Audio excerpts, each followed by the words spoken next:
everybody, how's it going in these wonderful markets? Bottoms in, up only, resume to infinity and all that kind of stuff. Let's go. This is going to be a bit of a different stream today. It's not going to be so much focused on Bitcoin and alts and, particular setups and all that kind of stuff. What it's actually going to be focused on is trying to extract some macro alpha from TraderXO's brain whilst the builders that have started at 12:30 bang a little bit in the background, so I apologise if you can hear that. But yeah, I'm sure you all know who TraderXO is. He's an incredible swing, macro and fundamental trader, and if you don't know him, type it into Twitter. He's the guy with 300,000 followers and has crushed this market up and down. Can I turn the music down? Yeah, of course. Let's go. I'll turn it off. I'll leave it on. Actually, I'll leave it on a tiny bit. And today we're just going to try and chat more about the macro kind of side of things, the effects that has on crypto, and really how he shifted mindset and how he's incorporated that into his trading framework and how he's looking to position himself in the future. If you want kind of views on, specific Bitcoin and altcoin setups, you can go to his YouTube. He does a live stream every week. In fact, he did one last night, which covers off specific high time frame setups, triggers, etc., etc. That's really not what this stream's about. So we're not going to look at charts particularly. It's really going to be kind of a Q&A and a bit more of a chilled session. This stream is brought to you by Delta, so there's a link below if you want to check them out. They provide lots of altcoin options which are very, very tasty, although IVs are quite high at the moment. If you can position yourself ahead of moves using altcoin options, they are very, very profitable. So yeah, this is more of a fireside chat, as Black Truffle has said it. Although we're not actually sat by a fire, although it kind of feels like that in the UK at the moment, because there's actually this big ball of fire in the sky that is shining for once. I don't know quite what it is, but I'm told it's the sun. And yeah, for us Brits, that's quite a novelty. So yeah, welcome TraderXO.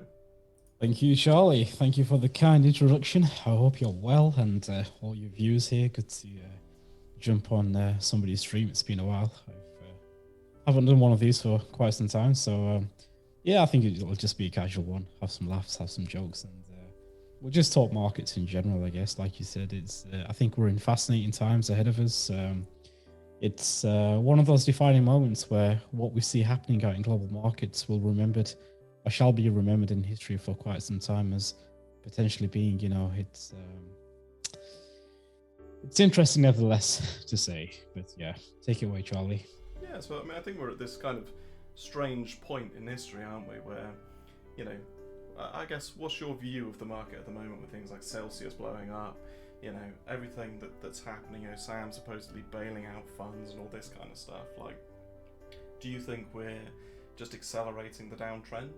Do you think that these are just news catalysts and obviously liquidity catalysts that have caused a huge cascade that was inevitably going to happen? Or do you think that this is actually a bit of a deviation in the short term? We're going to see some form of bounce, or what's your kind of sentiment around that? All the latest news, I guess. Yeah, I'm just reading the comments. Exo kind of loud and Charlie Vol kind of low. So I've just reduced my volume. Please let me know if that's better, if that's more balanced for you guys out there, for the viewers. But yeah, look, I think back to your point, the question is that I think it's very simple. I think from a high level point of view, look, we've had, since 2020, we had the COVID crash, and we saw many central bank policies go through a phase of aggressive QE, perhaps overstimulating the economy, especially in America, where they're just giving handouts, helicopter money. Essentially that causes prices, demand to go higher. Demand can't be met, so there's more pressure on the supply chain, entire supply chain ecosystem. And then obviously we've got some points of failure now, which we've seen obviously with Russia, oil supply, China, zero COVID policy, lockdown. And so for that reason, the whole supply chain is kind of fragmented, which at the end of the day, that has a knock-on effect on the economy in terms of prices. But long story short, look, I think governments, the Fed policy overstimulated. We saw massive acceleration in Bitcoin, in stocks and equities, NASDAQ. Everybody was making money at the time. But to my surprise, again, it it's not really a surprise, I should say. It's we were just overstimulated to fathom or even contemplate in March 2020 when Bitcoin was 3-4 thousand because of the COVID crash. Who would have known that Bitcoin was going to go to 60k, 69, 70k in 12, 13 months time? So it's fascinating, but again, this massive correction doesn't come as a surprise to me now when we look at the bigger macro picture. All this talk about Bitcoin and blockchain being it's different this time, the tech's much better, there's more interoperability. Who's really using the products out there apart from the crypto space? It's not really in the mainstream yet. So, it's no surprise. Like I said, there's been a huge pullback in the markets.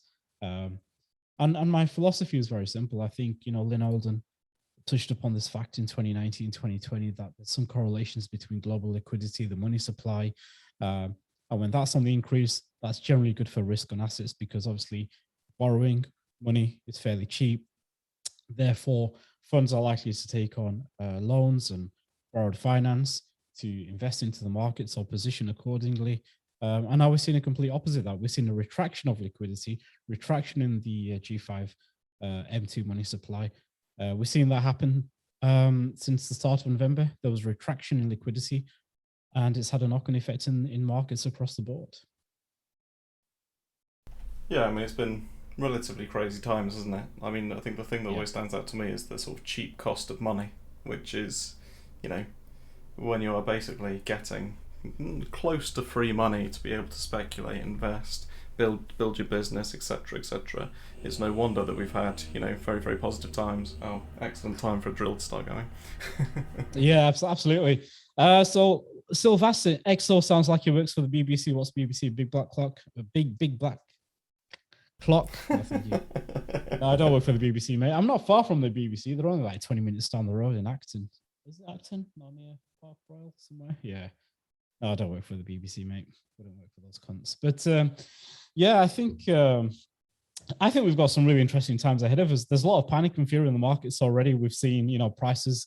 Some people capitulate. We've seen funds capitulate. We've seen projects run out of money in terms of their runway. Fuck knows how projects have burned through $6-7 million in 12 months, and they're now making claims that, oh yeah, we're in difficult times, etc. So yeah, I think there's more to come, unfortunately, to the downside. The reason I say that is because if you look at the overall macro picture, right, we've just started QT. And it was only on June the 15th where the Fed's balance sheet finally reduced. I mean, there's reverse repos. We won't touch upon what reverse repos are. I'm not going to give you a lecture. If you want to know more about them, YouTube it. But again, that's at all-time highs. Revolving consumer credit is at all-time highs, literally. So people have really burnt through their cash and the deposits in the bank, and they're taking out credit facilities. That isn't going to end very well. And then you've got the whole housing aspect, in terms of there's some data flying around on Twitter that I saw this morning in terms of the number of houses for sale in the US. And obviously the UK economy isn't doing too well. Neither is Europe. If inflation remains elevated, it's going to take some time for this to, in my opinion, resolve itself to a point where, the real battle is inflation. And it still is, and it will remain for quite some time as far as I'm concerned. I mean, one view that I've heard circulating a little bit is, the supply shock in terms of China, Russia, Ukraine, etc., all contributing massively to inflation. I mean, and that this is going to be a short-lived kind of issue, and that actually it'll normalise much quicker than other people think. I mean, is that your view? I mean, it's not mine to be negative, but yeah, what do you think of that kind of rationale? Sorry, Charlie, I didn't quite catch the question. You just repeat that again? Yeah, sure. I've seen the view that kind of on a shorter term basis, actually inflation might not be as much of an issue with the supply shock from places like China, Ukraine, Russia, etc. That those issues, if they are resolved quite quickly, we could see inflation go down sort of sooner than expected. And from a recessionary perspective, like it might not last years like people are talking about, that it'll be months. Like, what's your view of that kind of take? I think the risk is still there because the probability is that, look, we can hope for supply chain issues to be resolved. We don't know how long the war between Russia and Ukraine is going to remain. Nobody really knows when that's coming to an end. And the second aspect is, look, there's a zero COVID policy in China opening back up again. But the aspect is, what if there's another virus 12 months down the line or 24 months down the line? What happens then? Yeah, true. What if there's another bout of COVID this winter? You know, we're in the peak of summer in the UK now. We're heading towards summer, right? But again, if there's another bout of COVID or some other fucking variant, how is that going to impact the entire supply chain industry? What if India goes through another wave or China goes through another wave? And China's obviously a developed economy that has a very big central role on manufacturing and exportation of goods, right, which services the West. But then India is a developing country where I see much of its produce, such as grain, wheat, along with the likes of Ukraine, Russia. And you also have to remember the fact that, don't forget, in terms of harvesting season, Ukraine and Russia don't really have one because they're too busy in war, right? So how's that going to have a knock-on effect in terms of the commodity market? So for me, the key thing is, what do the forward-looking indicators tell you, right? The bond yields, what does energy commodities tell you? What does the housing market tell you? And obviously, there's other factors that we can look at as well, such as the manufacturing PMIs of China, of America as well. We've seen that when the PMIs in America drop below 50 into the 40s and reverses, that often signs or signals that we are in a recession. But you're looking for those reversals in the market in terms of forward-looking data. So I really think that's the key for me, aligned with the fact that what's happening with inflation, right? So if inflation comes down to 7% for the next 2, 3, 4 months, right, that's still too high. It's nowhere near where it needs to be. And when you look at the Fed's fund rates, the forward-looking data, you look at that, I think the Fed is currently at 1.5, 1.6%. They need to get to 3, 4%, which is going to take several more rate hikes over the next several months, probably heading into December. So really the pressure is to the downside. I think in the short term as well, don't forget, you've got company earnings coming out in the next 3 to 4 weeks. So like I said in my yesterday's stream, that it wouldn't surprise me if we see a bounce, which we are seeing play out as of today and over the last few days. I think the sentiment out there is fairly bearish. It doesn't make sense to me to be very bearish at this phase in the market for the next 2-3 weeks. But from a trader perspective, I'm happy to short it both ways. It doesn't matter whether I'm a bull or bear. If I see a good shorting opportunity on a 5-minute chart, I'll take it. If I see a good swing opportunity on a 4-hour chart, I'll take it. So the day-to-day aspects of a trader doesn't change. But from an investment perspective, am I looking to buy Bitcoin here? Absolutely not. No fucking chance. I just think there's way more risk to the downside. And I'd rather dollar cost average in when conditions are conducive to being risk on. So when we see the likelihood of growth increasing and inflation decreasing, and access to money becoming affordable or cheaper in terms of interest rates or base rates. And we've just started in terms of quantitative tightening. We're just at the first innings of quantitative tightening, so we've still got some time to go, I guess, before we see any real macro bottoms. But I think we have to be objective, right? It's not about marrying a bias or being bearish or bullish. It's just being data driven. Look at what the data tells you. Look at what the Fed's policy is. Look at what global policy is, and then act accordingly to that. You can be late by 2-3 weeks from a market bottom. You don't have to time the bottom to the pip or to the week. 2-3 weeks in, if you look at the COVID crash of Bitcoin in 2020, right, 3.5K was the bottom. Even if you bought 4, 5, 6, 7K, you had significant upside. And then after that, you're going to see a rotation of capital from Bitcoin into altcoins, and then you get your alt cycle, and then the same shit repeats over and over again, I guess. So there's plenty of time. I wouldn't fear about missing or trying to nail the absolute bottom in Bitcoin. I mean, I guess it kind of leads on to another question then, which is, do you think we're going to have a cycle again? I mean, judging from your answer, the answer is yes. Do you think it will be as explosive as this one? Because there's obviously a lot of factors that have come together for this to happen. The kind of, I guess, crossroads of a global pandemic. Everyone's locked in their house. What's better to do? Spend money on, I don't know, Amazon, or gambling on shitcoins. There's also things like, obviously, the very cheap cost of money. The fact the Fed pumped trillions out of thin air, etc. Yeah. I mean, what do you think? What do you think the next cycle looks like? I guess would be the question.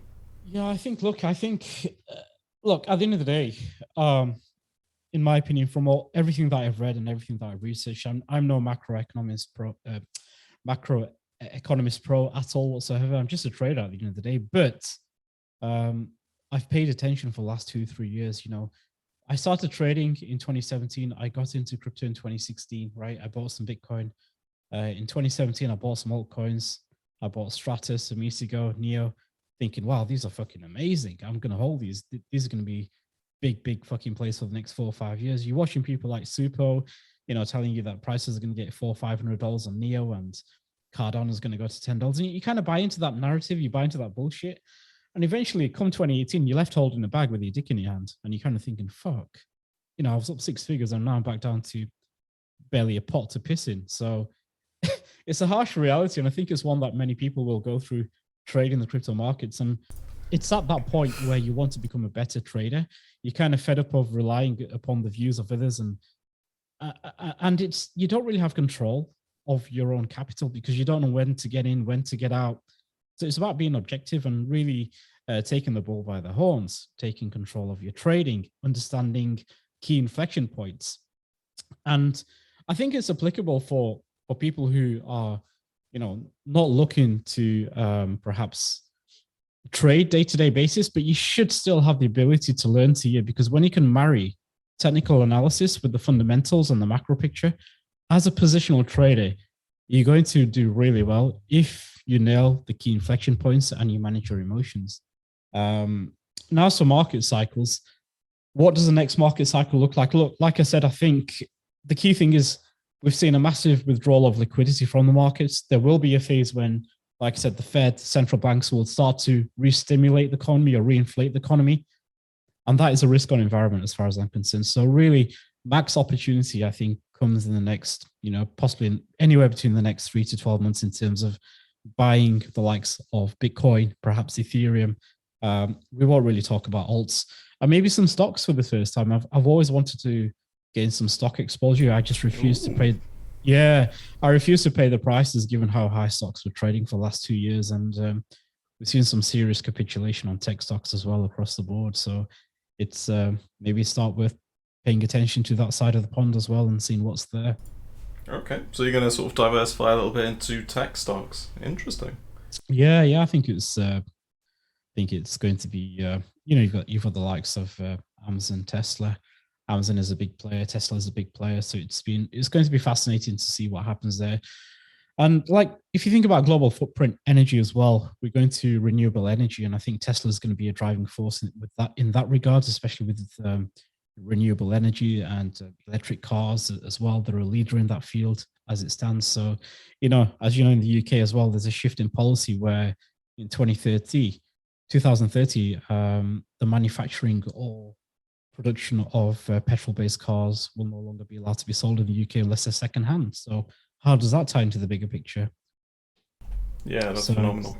It's having that mindset to envision, okay, this is potentially where the future is going to be. So perhaps Tesla might be a better choice, and perhaps the likes of VW and Toyota or whatever, Ford, are going to start adopting electrical or producing electrical vehicles. But Tesla seems to be leading the field in that regard. So I think that's going to be one to watch.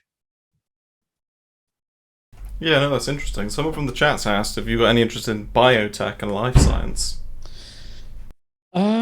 I don't. Funnily enough, you say that, but I think it's an interesting, very interesting sector.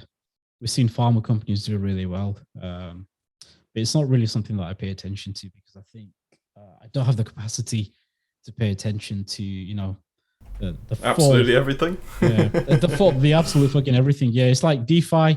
I had to choose, right? It's like, a lot of people are into DeFi. I'm not really somebody who ever believed in DeFi. I'm not a fan of DeFi. I think it's great for the space. But all the shit that we're seeing in terms of Luna, in terms of fucking Celsius, it doesn't come as a surprise. I don't know if people know this. So in terms of my background, I come from an engineering software development background. I was a software developer for 12, 13, 14 years. I've worked in investment banking from a front office, back office tech perspective. So even though I wasn't a trader, I was around traders. I was around people who used to work in the risk team, the credits team, market risk, value at risk. So, we would interact on a day-to-day basis. And I spent some time in the risk team. And again, something that I just don't ever see in this space happening anytime soon. if you've got billions of dollars staked in a pool, in a farm, who's doing the stress testing on a nightly basis? Who's verifying that, okay, if in a black swan event, what's going to happen? What's going to be the cascading effect? Whereas in the banking system, in institutional banks and funds and many of these like TradFi setups, they've already got these systems in place. They're all already in the process of continuously rebalancing their portfolio from a risk perspective. You don't see any of that shit happening in this space. You've got people who are fucking over leveraged to the eyeballs. I'm not going to mention any funds names, but we've all seen what 3AC did. Where's their hedging strategy? Why were they not de-risking? And sometimes people think that just because you've got exposure in all these different fucking pools and stocks and assets that you have to hedge. Not necessarily. Selling is also a way of hedging as well. You're just reducing your market risk and your risk of downturn, a significant drawdown. So I still don't see that level of maturity, unfortunately, in the crypto space. And especially with DeFi, we just saw a lot of fucking teams rushing to get shit out of the door, like testing fucking prod and get rug pulled 6 months later. Yeah, that was like, there's a lot of shocking stories in that respect, aren't there? It's like you can't even fathom that in traditional finance. Nobody's fucking pushing any products out there without it being thoroughly QA'd, quality assurance. Whereas in this space, like I said the other day, if you can write fucking Hello World in Solidity, chances are you can probably get a job as a Solidity developer. Yeah, you don't know fuck all about exploits or writing shit code.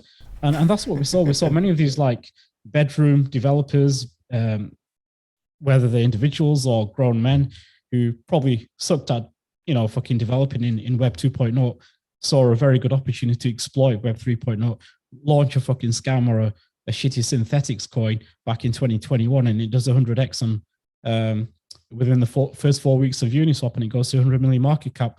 Happy days. They're fucking off with that money. You're not going to see them again. So I think we saw a lot of that in 2021.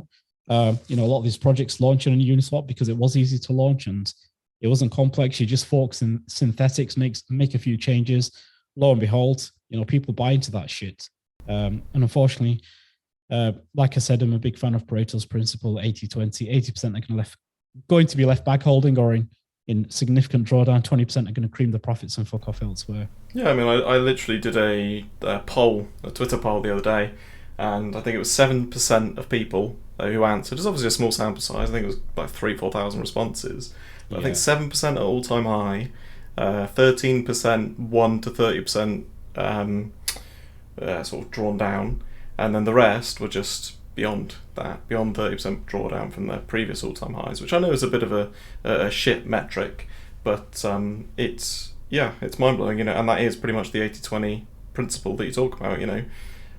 People just generally don't outperform markets, and the barrier to entry for this market is so low in terms of both, the retail participant just registering a Binance account and going, okay, well, let's go. We're downloading MetaMask and chucking some funds on Uniswap to the, contract that got whipped up last night by the guy who wrote Hello World and Solidity that you talked about.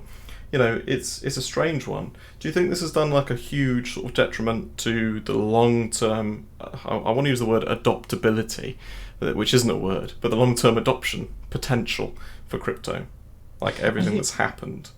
Yeah, I think adoption, if you think about, just take a step back, what is adoption? Are there any products out there that we need? I mean, DeFi was great. Everybody was hyping about it in 2020, 2021, how it's going to be the next revolution of finance in terms of a hybrid system. But really, what's changed? There's nothing. What value add has DeFi brought? I don't really see any value add apart from fucking scams being launched. Ridiculous APRs on yield farming, 20%. That's not sustainable. And then when you look back after what's just happened, it doesn't make any sense. What's changed? I mean, what happened to this great narrative of, tech is great, Bitcoin is a hedge against inflation, although Bitcoin has obviously no real part to play in terms of DeFi. But really, what value do you derive? What value is being added to society in the West? I don't really see any significant value being added to the West. Whereas in countries where, such as Africa, where there's no real financial infrastructure for those who are unbanked, then it probably makes sense. They can probably help, learn to understand DeFi and probably, again, from a speculative aspect, maybe integrate that into their society. But from a Western perspective, I just don't see how this integrates in terms of long term. And I still think Bitcoin is a speculative asset. It's an interesting asset. I do believe that Bitcoin will go significantly higher over the coming years. And I think Ethereum's great. Ethereum's obviously one of the big first out the door in terms of Web 3.0, in terms of smart contract, programmable money. That's fascinating to watch. But again, I'm not seeing true adoption of that. We've been in this market now for several years. We've seen certain apps come out, such as like Steppen, what is that? Fitness app, workouts to earn money. Yeah. But again, is that sustainable? It just seems a bit Ponzi-nomics-ish to me, that it's susceptible to fall over and die eventually like they all do. I'll be amazed if that's still around in 4 or 5 years' time. So in terms of longevity, the only real survivors I see of the cycle are the core L1s, your Solanas, your Ethereums, your Bitcoins, and probably those projects who are building away more of at an infrastructure level, ZK rollups, layer 2s. I think that's where value is going to be. Those are the type of projects that I'd be focusing on. And I think in terms of the future as well, there's a lot of doom and gloom about the markets, right? But again, if you look at what's been happening over the last 3-4 months, you've got A16Z.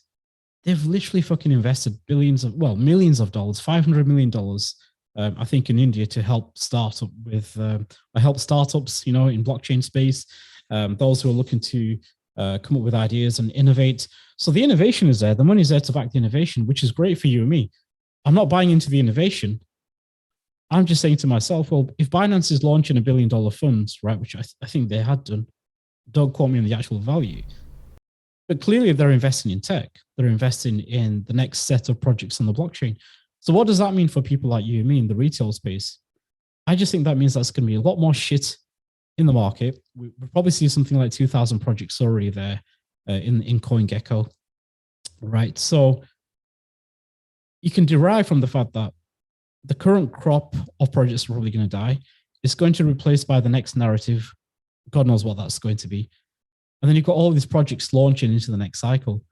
So the market cycles are going to be there. The volatility is going to be even much more increased, because if you think about it, if you've got more projects there that are listed on exchanges, it's each project, in terms of its liquidity, is likely to be thinner. And again, if you think about POI, I think it's a very fascinating project. It looks good on paper. We saw a massive rip on PYR from $3 to $50 in the space of 6 weeks, right? But why did it come crashing all the way back down? Because of liquidity issues. Liquidity issues on the way up, everybody's piling in, and then liquidity issues on the way down because everybody's fucking taking profit and there's no real structure there. So I think that's why it's important. I'm not calling out PYR here. I'm just saying these are the dynamics of the market that we're in. If you look back at the 2018 cycle, right? Futures trading, derivatives trading, everything was basically traded against the Bitcoin pair. So alt BTC pairs like ICX BTC, Neo BTC. The Tether pairs weren't really there. There weren't really many financial products in terms of futures and derivatives. Now we're seeing that. So what does that mean? Well, if liquidity is thinner, there's more products coming into the market. There's more altcoins to trade. Liquidity is likely to be thinner. You have to be very clued on as not just an investor when you buy into these projects, but you really have to manage your risk to the downside. It's all good, all well and good buying into these projects, right? But you have to identify when there's risk. And again, I point to POIR because that was a very extreme rapid cycle from 3 to 50 back down to, $4 or $5 again. And I think we're going to see many such plays over the next few years in terms of alt cycles. Yeah, it's a really good one. It's a really good one. I mean, I'm kind of a similar but slightly different view in the sense of I actually think the next cycle will see more of a split between, there will be more options, there will be more ways for you to effectively gamble on crypto. And if I think about the money flow, and I think, there's, I don't know, 20,000 live projects on CoinGecko at the moment, let's say, in 4 or 5 years' time, we're not going to have the rate of creation that we've had in the last couple of years, or the last year in particular. We're probably not going to see another 5,000 projects launch every 5 minutes, but we'll still have some new ones. And I think that actually the whole market beta will gradually decay a little bit, in the sense of there will be clear winning sectors and clear losing sectors. So I don't know, I think you're right that the next trend in itself, like we had the metaverse trend, we had NFTs. I don't think NFTs are going to go anywhere, but I think some sections of them are going to die. I'm not going to change this conversation to be about monkey pictures, but I think there's going to be a couple of other inventions in this space that we haven't yet seen. And I do think that there are some quite intelligent and creative developers and people out there. What's the next big Ponzi-nomic going to be? I wish I could tell you at this point, but... My issue is, in this space, if we want to see a real, true application of blockchain, and again, this is the issue, people can't seem to distinguish the difference between fucking the word blockchain, crypto, altcoin. They're completely separate. Mutually exclusive or not mutually exclusive, who knows? But my point is, look, if you've got a company such as like Eventbrite or Seatwave, these are event ticketing platforms. Perhaps I could see a use case of blockchain being incorporated there, right? To help the sale of, or to prevent the sale of fraudulent tickets. Everything's verifiable, everything's on the blockchain. That, I think, could be a space or innovation where we see true blockchain adoption. But the question is, does that really need to be backed by some shitcoin? Like, we're going to launch a project, we're going to integrate or be the next, ticketing platform, e-ticketing platform built on the blockchain. Therefore, we're going to launch a token to back that. I get why teams do it, because they want to raise capital, but is it necessary? I'm not so sure. And I get why they do it, because it's just a piss easy way of raising capital. You can go out there and raise 10 million with a white paper and a pitch deck, and people will just buy into that shit if the price is right. Yeah, I was chatting to Jim actually last week, and we said the same thing, that you can literally knock up a presentation and say, "Can I have 10 million, please?" Or you could 6 months ago probably. And there you go. You've just raised your starting capital for a business venture. You try and do something in the real world like that, and my God, you can't even open a bloody bank account without getting your inside leg measurements changed. Given over. It's phenomenal. But in this space, 5-10 million quid, white paper in a couple of meetings. I mean, if I get wiped out by this bear market and I'll go fucking broke, I'll make sure I've got enough money to fuck off to India, sign up to a master's in computer science over there, work with a bunch of Indian devs, right? A16Z are investing money in the economy over there. Hey guys, why don't we just set up a next school project and launch, some shit coin, and we can all retire rich? This is what I honestly think is going to happen. It's just all these fucking students are just going to fucking jump on the bandwagon, come out with the next speculative fucking token, and we're just going to see more shit coming to this space as far as I'm concerned. It is what it is. I mean, you can write Hello World in Solidity, though, can't you? So you can do it. Just about.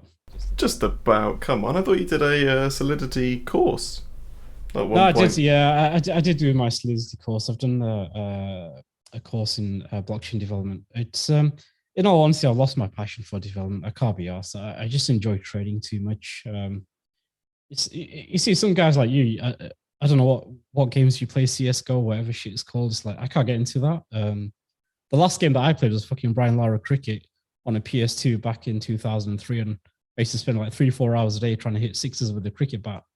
And probably Grand Theft Auto Vice City was probably the only last game I completed. So that's really showing my age. I'm in my mid-30s. Man, same age as my you, mid-30s, mate. So but for me, trading is a game. I absolutely love it. I'm passionate about the markets, and I think even from a macro perspective, right, it's just sitting back for the first time. I'm watching all the data, all the moving parts of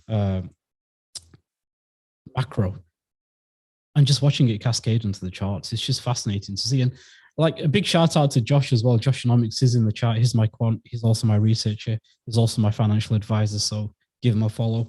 But me and him, again, back and forth, I think over the last 12 months, we've always been reiterating the point where, shit's going to go down very soon. It's just a matter of time. Timing it is the hard part when it comes to macro, right? And I think that's where, if you're a trader and you pay attention to macro, you can nail some very good moves and you can risk off. If you're just a macro guy, it's hard to anticipate exactly when to put the trade on. That is difficult. And I think for that reason, we see many macro guys who talk a good macro game, but when it comes to trading, they might get the entries wrong, or they might say, yep, we got stopped out. We'll wait for, when price is at the right time to short or long. So it's about marrying the two skills together. And I don't think macro is complicated. I think it's just common sense, really. It's like I said, from a high level perspective, if you understand global liquidity and there's a reduction in liquidity, that's often risk off of the markets. Why do you want to be overexposed to the markets at that point? Go with the probability that, okay, maybe now's a good time to cash out. If prices go higher, fair enough, you've missed out on some profitability or gains. But if prices go lower, you've lost nothing. You've locked in your profits. So happy days. You can live for another cycle in the next 2-3 years.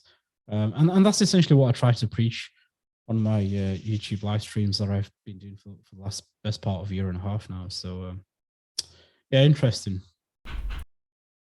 Yeah, I mean, I think that's part of the thing that I don't know. I guess a couple of people think that most people make it their first cycle, and Jim put it very well when he said it's like turning up for Spanish lessons and just thinking that you can speak Spanish all of a sudden. It's like, no, that's not how it works. It doesn't work in markets. It doesn't work in buying and holding your shitcoins. It doesn't work in any of that.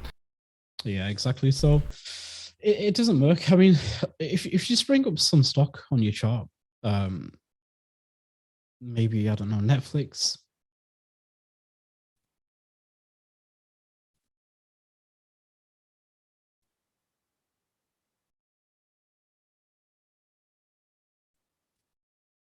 And I think, like, if you saw this chart, you'd think that's a shitcoin.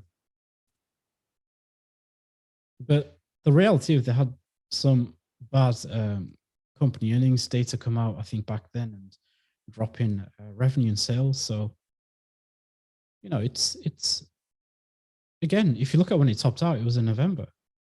That's exactly when the rates and credits market started signaling issues in the broader context of global markets.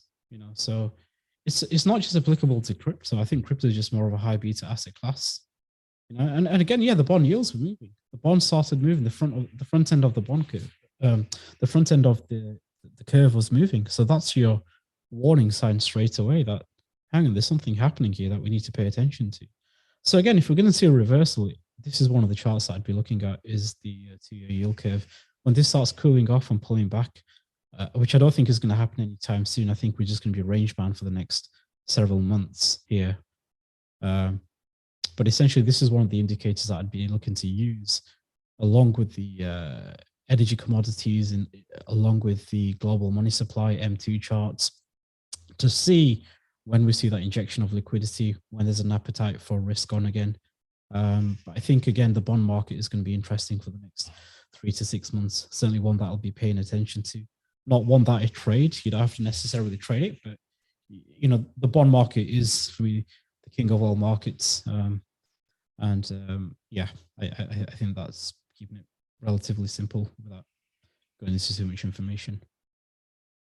Yeah, I mean, a lot of people probably came here to buy the next chip or to buy a dog coin, and then ended up suddenly watching, Powell's FOMC conferences every few weeks. It's kind of not what we signed up for, I don't think, but it's certainly, I don't know, from my perspective, it's been really interesting how a lot of traders have pivoted from their specific niches into, trying to take everything into account, which,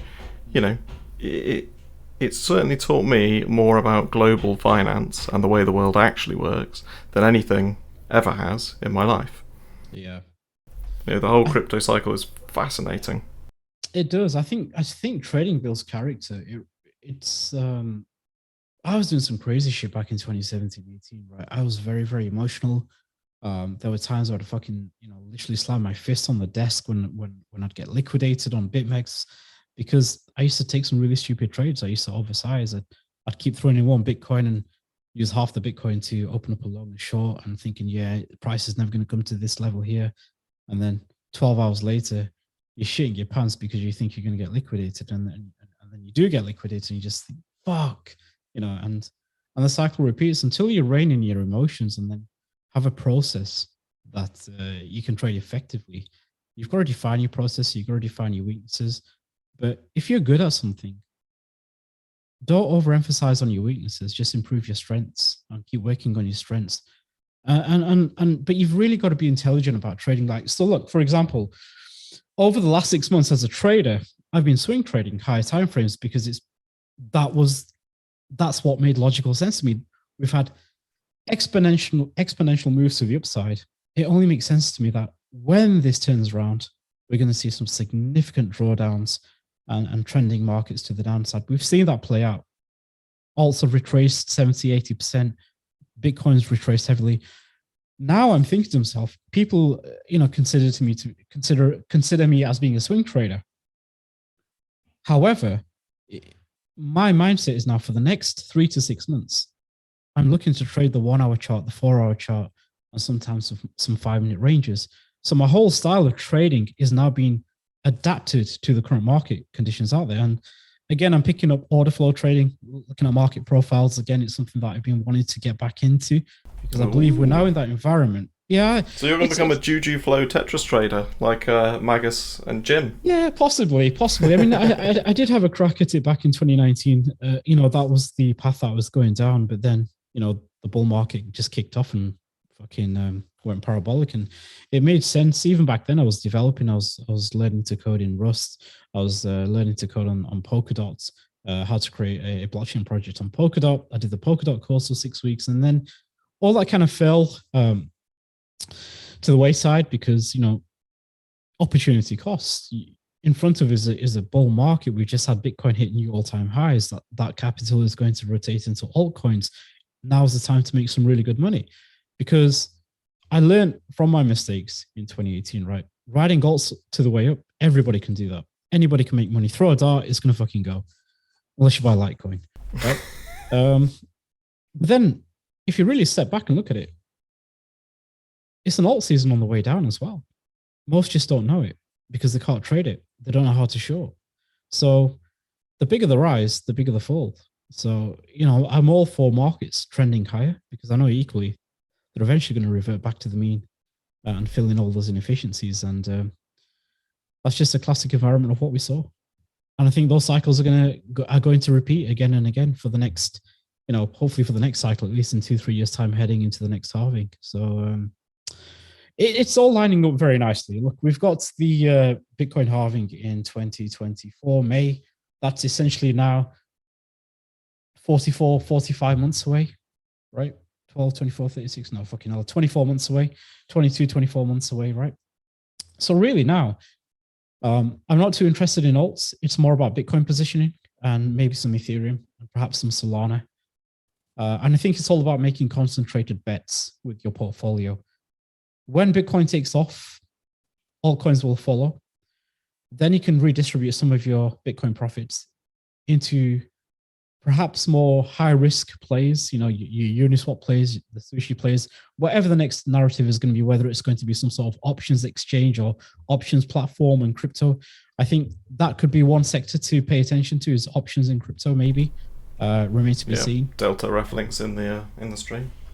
Cough, cough. But so I think options market or platforms, decentralized options trading with their shitcoin, associated shitcoin, which probably use some benefits and fees, might be worth playing around with or keeping an eye on. I think that's definitely one narrative. I think Polkadot kind of again lagged still to on the the hype. Polkadot. Okay. I think Polkadot, because they never had any bidirectional aspects. They've just launched the XCMC, which allows for bidirectionality on Polkadot. So obviously it's now opens the floodgates for projects who perhaps launched on Solana, on AVAX, on Near Protocol using an EVM chain Well, guess what? You can now do the same using something like Moonbeam or A-Star. You can just host or deploy your Solidity smart contract on Moonbeam, on A-Star. And what that implicitly does, it intrinsically adds value to your project because now you're cross-chain. You're not only are you Solana near, you're now on the Polkadot chain, which again, if you look at the amount of money that's invested into Polkadot and seeing who's backing Polkadot, I still think it's going to be around. It's just been, it didn't live up to the hype because the tech wasn't there. But now I think the tech is coming, and I think it could have a fairly decent cycle in the next 2-3 years.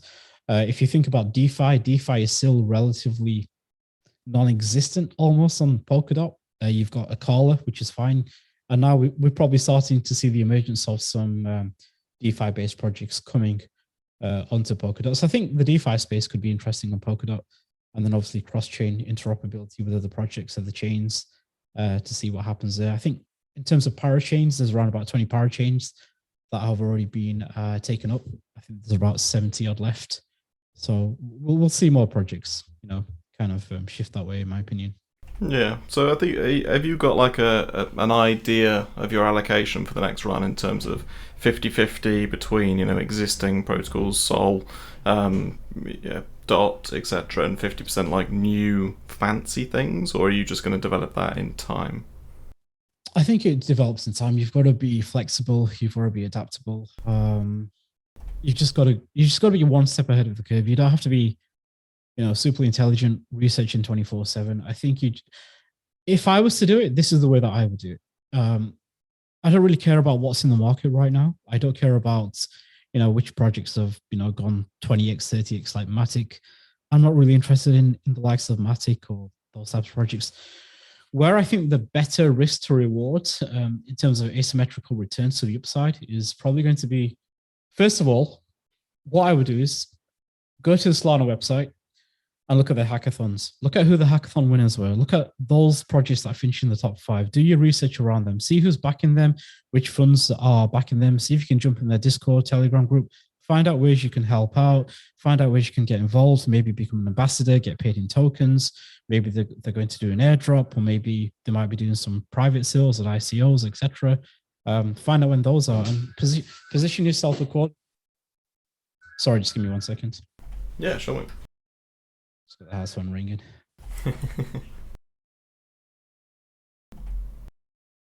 So one thing that TraderXO taught me a long time ago, and I think I shared a template on Twitter probably a couple of weeks ago, was to really think about trading as a business and think about it professionally and actually have a trading plan document. And he shared with me a long time ago his template for it. And yeah, I'll tweet the link out again after this stream because I genuinely think that's one of the mistakes that a lot of people make in terms of discipline.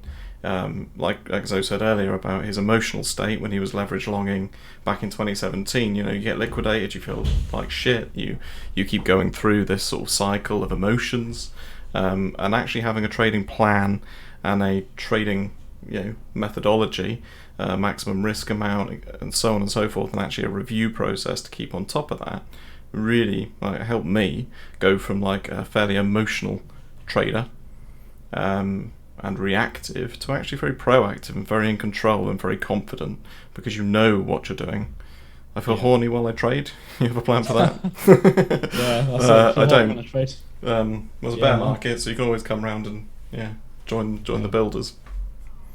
Yeah, feel horny when you're in fucking green P&L. And then I'll be honest with you, in terms of real talk, I think most people are just better off staying in cash, buying a few shit coins for the next cycle and just sit back and just let it play out, pull a 10x, 20x and make some money and just cash out on the way up. Don't hold that shit all the way back down again.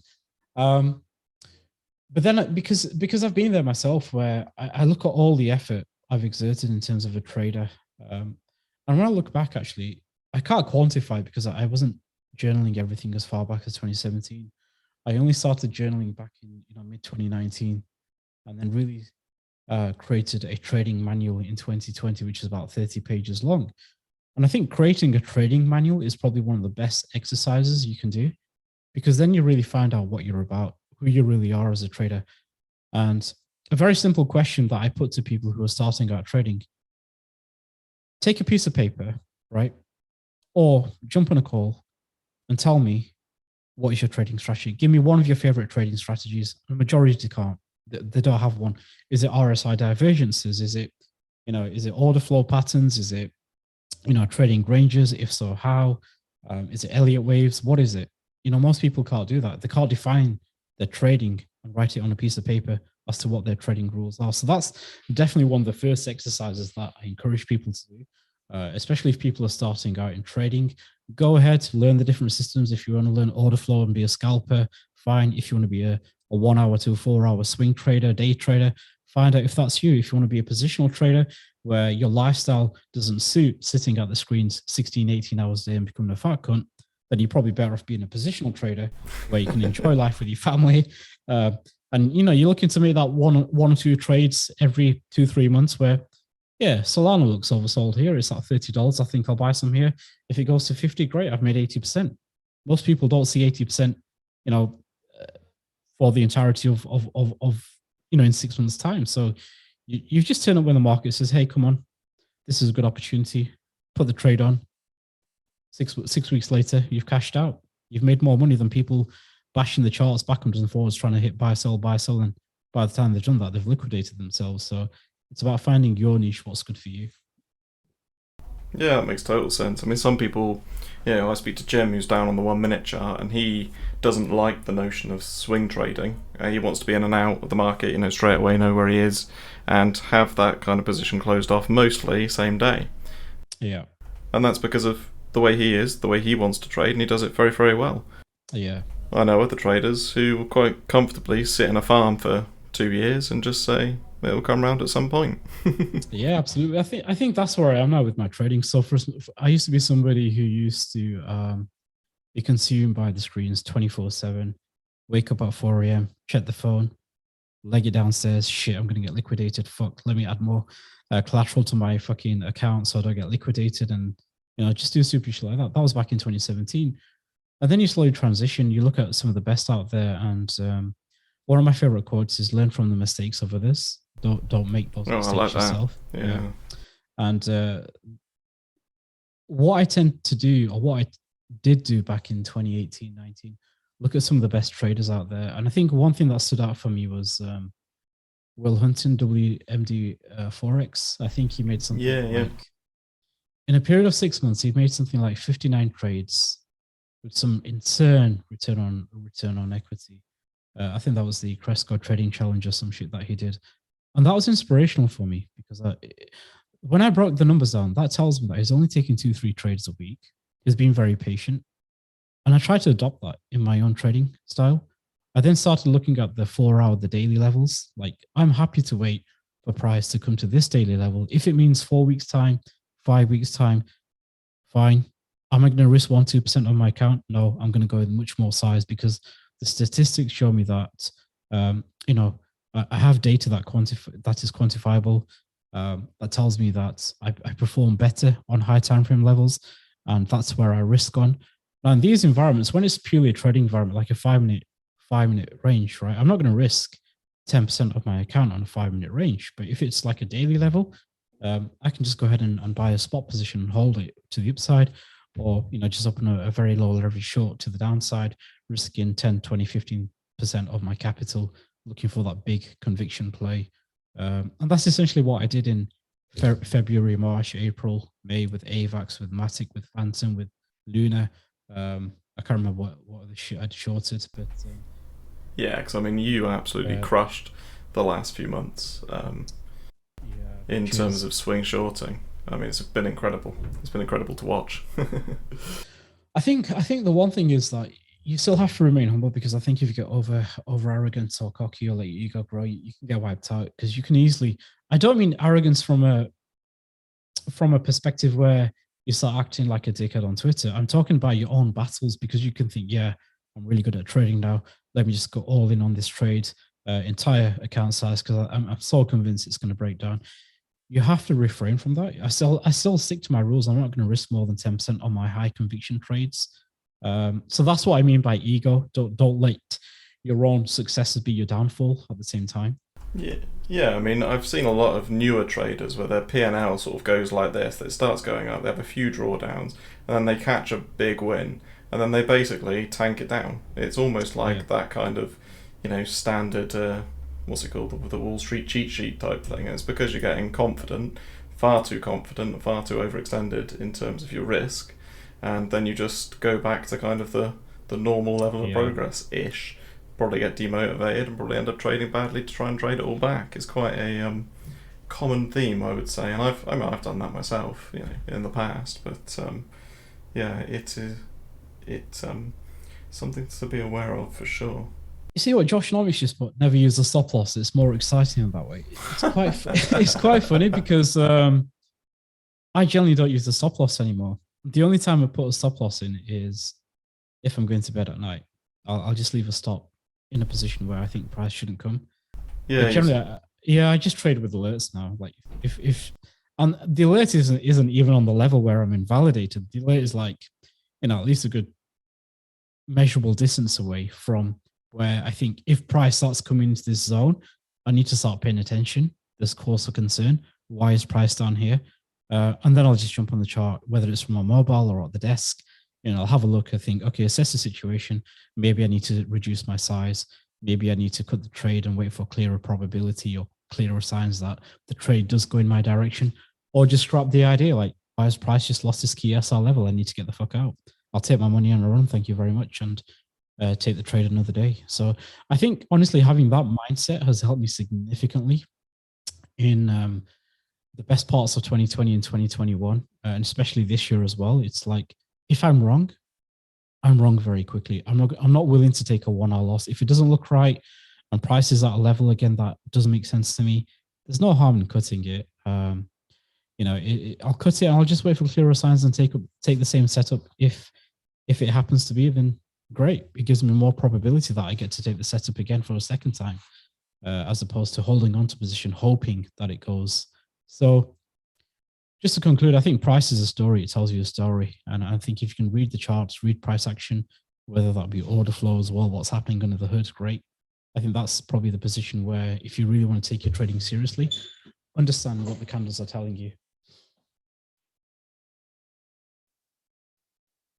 Yeah, I mean, a lot of really good traders can just tell you the story on the chart, right? They can just talk you through it and it makes sense, and they can turn it into that kind of actionable story. Yourself, SZ, CBS, all very, very good at it. When we watch the streams, it's just clear. It's crystal clear. Like, you're translating history, psychology, price action, some indicators sometimes into actually, this is an actionable trade setup with a probabilistic outcome in your favor.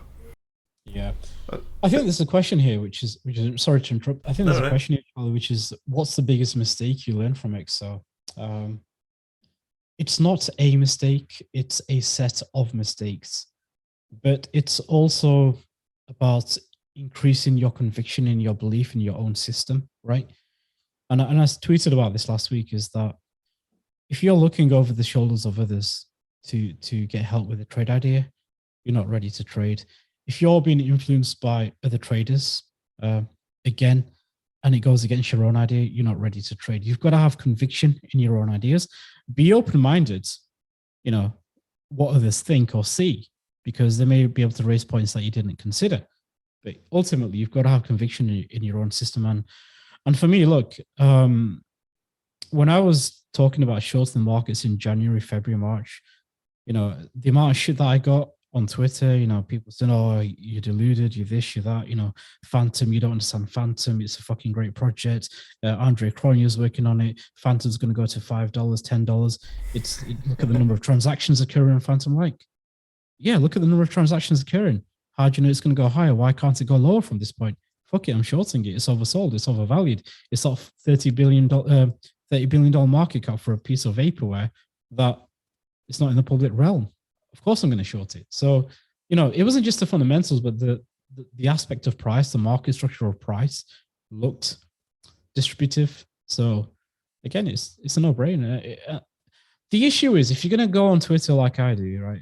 And I didn't go on Twitter to fucking grow an account and You know, I just started off very small. I used to enjoy sharing my views and thoughts and shit posting more often and picking stupid fights back in the days.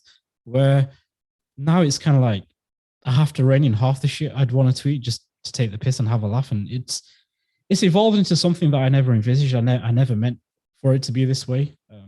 And sometimes I question myself whether I'm just better off creating an alt account just to have fun and have banter again, like I used to do back in the days, and just stay under the radar. So yeah, it's difficult when you grow as a Twitter profile cartoon meme character. It can be quite toxic out there, which is a real shame. I think it's a toxicity which it doesn't bother me. I couldn't give a fuck about it if I'm honest with you, but I think people's emotions really come through on their tweets. Mine do as well. I'm only human, but you know, it takes away from the initial reason or the real reason why I joined Twitter was just to have a laugh and a joke and take the piss. So maybe there's an alt account out there somewhere soon. I thought you started one. Yeah. I did, but I got fucking blocked by Twitter. I don't think I verified my account, so I don't even know. It's gone. I don't even know the login details for that, so God knows what that is. You had a good one. You had a really good one with a funny name. I can't remember what it is now. I'll have to dig it out and find it. I can't remember where it is myself, to be honest. I don't even know the email address that I created gone, for that's it. It's deleted gone, mate. forever. Yeah, it's in the Twitter archives. So Charlie, what's your take on Bitcoin? Where are we heading? Do you think we're going much lower? Do you think the bottom's in? Do you think the Ethereum bottom is in? Bottom's in, mate. 100k next, obviously. On-chain has predicted it, in fact. Yeah, what's your favorite indicator on chain then? Do you want to show me your? Just the constant up only indicator. Yeah. I mean, I'll be honest with you. I don't have a clear read at the moment. I mean, I can tell you from a kind of altcoin rotational perspective that we're starting to see a little bit more risk on in certain sectors. Things like Lux, FLM catching a bid quite nicely. Yeah. From an intraday scalping position, which is what I've been doing. So, you know, much like you, I shifted the dynamic of my trading from swing trading spot positions and trying to hold and invest, you know, way back when, to sort of, I guess, very cash heavy and quick in and out. I've called it the cheap hooker strategy. And I've tried to go in, get my job done very quickly, fully protected, and out. That's it. So that's what I've been doing recently. And I have actually taken more longs than shorts, believe it or not. In this downtrend, which is odd, but it's paid for me. So you know, you catch a good alt run like RSR or something, and it kind of makes it worthwhile. But at the moment, I'm taking it day by day. To be honest with you, I haven't made many trades in the last 3 weeks. It's been quite slow for me because what I want to see is very risk on in terms of alt bounces and beta, which, you know, only a couple have really been showing huge strength, and we've had a few short squeezes from, you know, very low float coins, things like what was it, SRN the other day, which is a very unique set of circumstances which I didn't catch. So yeah, it's really, I'm trying to find and build a system for alerting me in a more quantitative way, to say that this is a ranking of 91 out of 100, for example, rather than me just looking at a chart. No, I fully agree.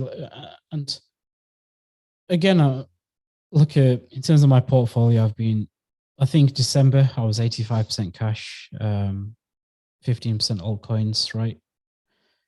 Now I'm still 90% cash, 10% of my equities on the futures exchange, various futures exchanges, FX, and crypto futures markets. And like I said, I treat them as two entirely separate portfolios, right? The 10% account that I have on futures and FX, that's my day-to-day trading account. The 90% of cash that I have, I'm looking to reinvest into the market. And of that 90%, that's where I'm just going to build a position, 5-6 trades for the next macro cycle.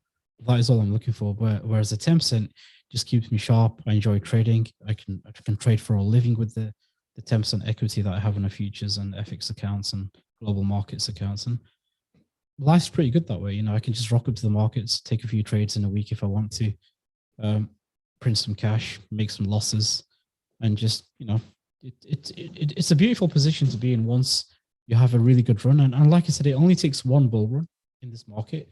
And I don't think there's any better asset class out there than crypto, where you see phenomenal returns on altcoins, you 10, 20, 30x. And I'm assuming, like I said to people on my streams, even if you have like $1,000 or $10,000, and you put it into a decent project, say, for example, Solana tags, say, hypothetically, let's just say it goes to $20, $15. I don't see any reason why it can't go back to all-time highs. And with a 10K account, or your savings, not your life savings, obviously, fucking hell, but you can potentially turn that into 6 figures. That then sets you up for a very nice base in terms of the near future, where you can cash half of that out. You've now got 50K to play with. You're waiting for the next cycle. You want to make a 10x return on the 50K over a 3-4 year period.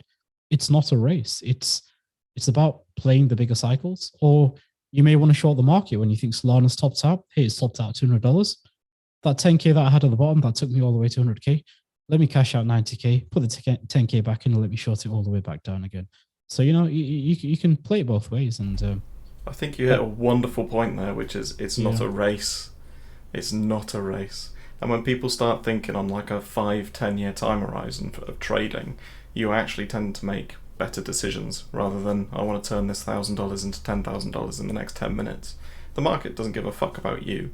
The market doesn't care that that's what you want to do. It's going to do whatever the fuck it likes, whenever the fuck it likes. So it's that mindset. That was one of the big shifts for me, is that nothing has to happen. No. People always talk about markets going up and down. They never talk about it going sideways. And also, markets spend more time ranging than they do trending, typically. I mean, in crypto, that's probably less true, in the sense of like intraday volatility is quite high because it's a high beta asset class, blah, blah, blah. But yeah, I think that point of time that you made is just so understated. And, people should sit back and think of that kind of journey. That if, imagine the two views of thinking, oh shit, Sol's going to get to $20, oh my god, the market's over, or oh my god, Sol's going to get to $20, this is going to be a great buying opportunity, I can make, generational gains.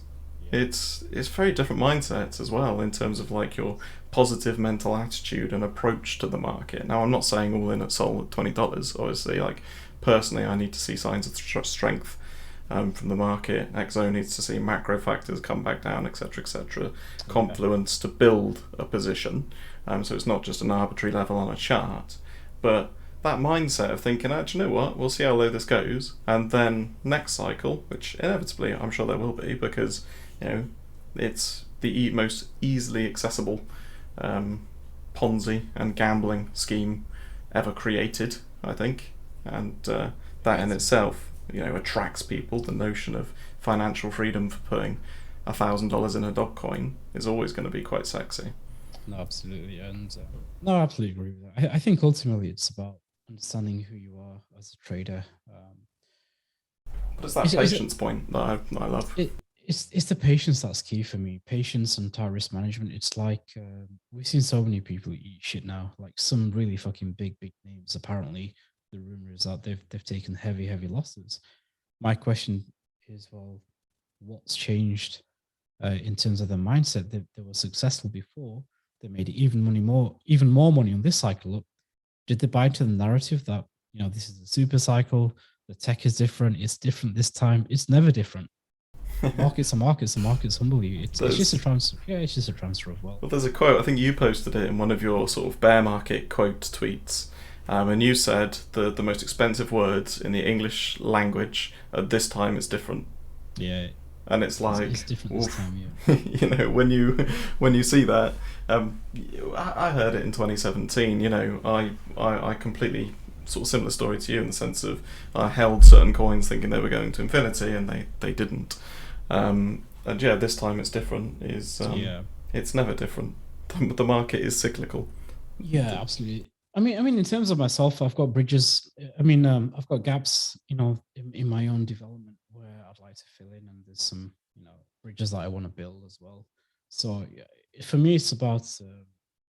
I just love trading. I love markets. I love looking at the bigger picture, and there's so much that I want to do, and I'm just hopeful that this bear market now gives us an opportunity. And I think a bear market is the best time to grow as whether it be an investor or a trader or a researcher, whatever it is you want to do. Just park your money for the time being, make a few trades, but really, I think like options trading is something that I'd like to pick up more. You know, I have a weakness. I don't truly understand options trading.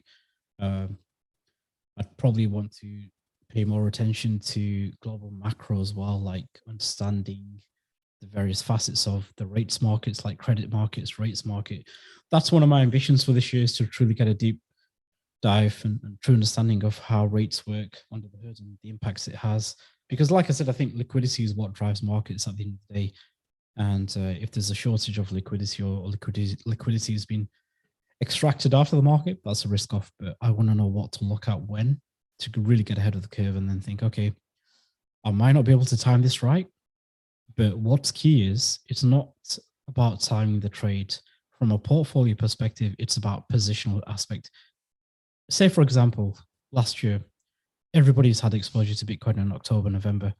At what point do you start thinking, what is the probability of this going even higher versus the probability of this going significantly lower from 69, 70K? Is it worth holding Bitcoin to 70K for another 10K?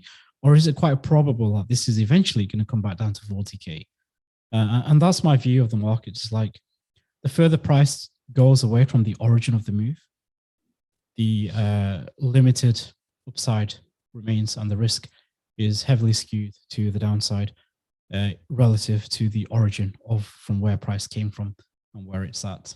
And same with now on Bitcoin. If you look at Bitcoin here or Solana, look at where the candle high was. You know, Bitcoin has dropped from 47K down to 17K. You know, in the second leg down, it's almost a similar measured move as to the initial move down that we had from 69K to 32K.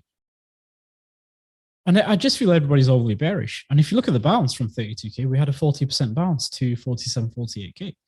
A 30% bounce takes us to around about 24, 25K from the lower 17,000. So, you know, it's again, it's going to be one of those environments that gets everybody bullish again. But when you look at the bigger macro picture, it's just a relief rally. So I still think risk is to the downside, but it's nice to be able to take some longs after quite some time. So you're going to sort of position to some short-term longs then? Yeah, I'm not in any longs now. I took a long off 18. I closed at 19.2. I took a 5-minute short yesterday. I'm in no position now on Bitcoin. I'm essentially now trading the 1 hour chart, the 15-minute chart, the 5-minute chart, and I guess that's why I'm just re-jogging back now to watch some tutorials of low time frame trading, order flow, just to see sharpen my skills back up in there, because I think if we are in a long, boring, rangy, choppy market, I think you can look, trading a range on a 4-hour chart or a 1-day chart is no different to trading a range on a 5-minute chart. The concepts are all the same. I just want to see what's happening under the hood to give me more conviction now that, okay, this range high here on the 5-minute chart is worth a short because breakout traders are trapped, price is likely to revert. I'm going to step in here, stop above the high, and I'll jump in. So it's just more for that, for more added confluence. Yeah, 100%. I think if we see an environment where Bitcoin is basically one of the only assets that's moving and tradable due to liquidity issues, because, you know, it's all been stripped out of the market because even MMs are risk-offing, then like order flow is the thing that I want to jump into a little bit more as well. And thankfully I've got all of Mags's stuff that I can just go through and you know, ask him all my stupid questions and say, does this mean this? And Jim, obviously. And and try and build that, because it does add, it adds that confluence, doesn't it? And it probably increases your win rate from, let's say, 50% to 55% if you can add in a few other factors. And those, you know, 5% might sound absolutely minor, but if you draw up some equity curves and you change the win rate from 50 to 55%, depending on obviously the expectancy, the RR of your setup, etc., those equity curves will look wildly different because of the compounding nature of trading. So, you know, don't underestimate what a very small, that's 5% is actually quite big, but you know, a very small, even 1% edge can do to your long-term portfolio. Yeah, I absolutely agree. It's like you look at Solana, for example, you know, where Solana is at $20 or $15.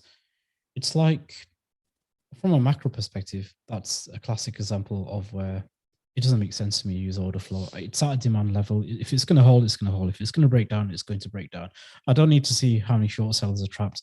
Maybe it'll help me on a 1 hour chart or a 15-minute chart to really tighten in on my entry. But if I'm looking to invest, then I don't want to use it. But if I'm looking to trade, the 15-minute chart, then it makes sense in my opinion, because I do feel blinded when I'm trading low time frame ranges that I can't really see under the hood what's happening, and it just gives you more conviction, and that's why I'm probably going to shift now. But you have to adapt to your environment. Like, for example, I get people who day trade a trending market, but why not just buy and hold and trade it higher for a swing position, because the momentum is to the upside. Why are you exacerbating it and putting all that effort in to make 3-4 trades, in the space of like 4 or 5 hours, when you can just buy the dip, hold it for a 20-30% rocket to the upside and just go with the trend?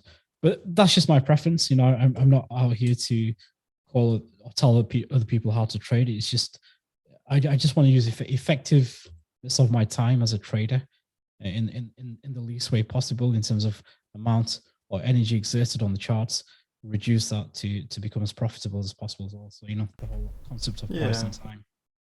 Well, that's it, isn't it? Time is actually one of the resources that you're spending. It's not just your dollars. And like you said earlier with, WMDMX or whatever his handle is, the kind of notion of generating incredible returns but off a small number of trades, like, how's that going to impact the rest of your life? You've got more time, more freedom, which there's the whole meme of, oh, you're a full-time trader, great, you must be so free. And it's like, well, actually, it can be very, very busy if you want it to be. And if you want to be trading the 1-minute chart 16 hours a day, well, that you can do that. If you want to take 5 trades a year and be a positional trader, then you can do that as well. Yeah, absolutely. So you're as free as you make it, really, I guess, is my point. Yeah, exactly. I think you've got to adapt. Like, if the volatility is high, which we've seen it has been for the last 2-3 days, I've taken 3-4 trades off the 5-minute chart or 5-minute ranges. They're all over the place.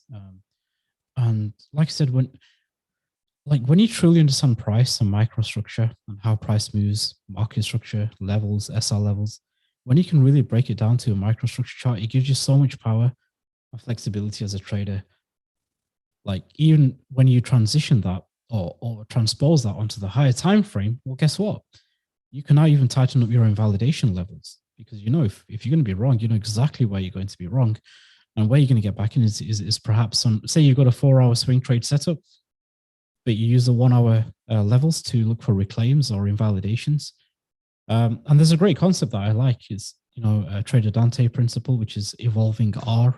And I think evolving R is one of the best concepts to get your head around. Once you get your head around evolving R, you will look at price in a completely different way. Like, how often do we see people get a great entry, but they fucking round trip it all the way back down to their entry instead of taking profits? As Jim said on Up Only, round trip your generational entries. So, happens all the time. Yeah, I think evolving GAR is fantastic.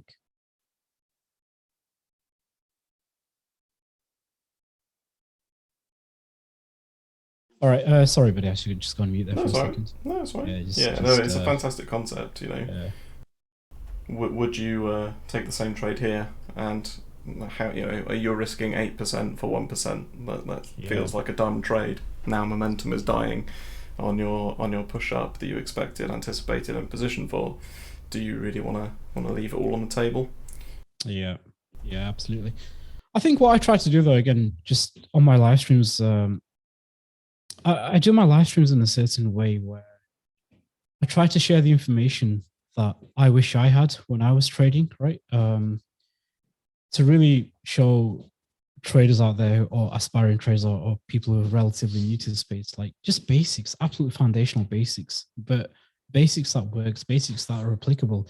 And then you've got the likes of SE, who goes into really intricate details on the lower time frames, really maps out levels to levels, gives you your triggers, your entries, your invalidations. So, it's just amazing. I think the amount of knowledge, or the wealth of knowledge in crypto Twitter in terms of trades is just phenomenal. We never had anything like that back in 2017. Yeah, no, I completely agree with you. You know, Yeah, it's you quoted a certain influencer who, you know, quoted lots of low caps and said this is the next 100x, and like that was literally my inauguration to this world of trading. You know, following people like that, and I use, you know, quote marks when I say trading, because they're just not. They're you know, yeah. just shilling you the next little shitcoin and moving on. Yeah, I agree. And I don't blame anybody. I mean, like, you know, I used to watch, you know, for example, and this is not to discredit anybody. You know, I used to watch Oh Data no, Dash. completely. I used to watch Super. I used to watch all those guys because I found it very helpful. You know, they talk about certain projects. It gave me good foundational understanding of those projects. Ultimately, I'm the one buying. I'm the one that should be selling. They don't tell me when to sell. They don't tell me when to buy. They just give their views of the market, their views of the project, and their price predictions. They're entitled to their views, of course. It's just like Plan B. He gets a lot of shit. We all troll him because he called for, you know, Yeah. 250K by July 2022. If that's the case, why am I shorting the market? I don't have to agree with him. I might look at his views and politely disagree with him, but I'm not going to give him shit for it. You know, he's entitled to his opinion. I could be wrong, he could be right, and I get humbled. You know, so I think it's just about being respectful of others' opinions. If you don't agree, you don't have to agree. Just sort of fucking follow them. Fair enough. But you know, as traders, we all make mistakes. Nobody ever gets it right 100% of the time. No, there's no perfect system. Yeah, I could get it wrong. Yeah, Bitcoin may not go below 17K. I think there's a good chance it will. I could be wrong. It could very well, you know, we might have seen the lows in at 17K. It doesn't matter if I'm right or wrong. It's all about, okay, what am I going to do next anyway? What am I going to do tomorrow as a trader?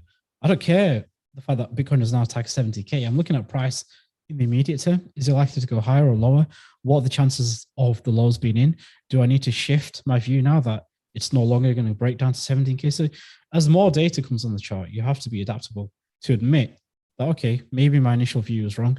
Therefore, I'm not going to change, as opposed to being, you know, stubborn in your views.